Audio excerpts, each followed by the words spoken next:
may standard, may pagkakasunod-sunod. Particularly, phenomenology.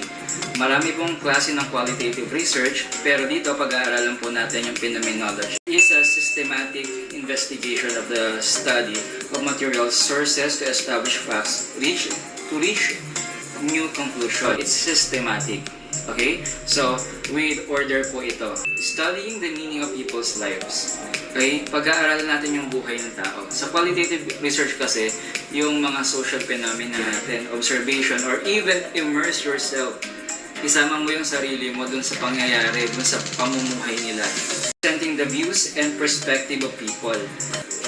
What is phenomenology? The essence of this study is to search for the central underlying meaning of the participant's experience and point of view. It is the study of my students in grade 11, UMS A.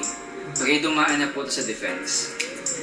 The title is Seed of Tears, Reap of Knowledge Through Lived Experience of Rice Farmers Amidst Contemporary Technological Changes.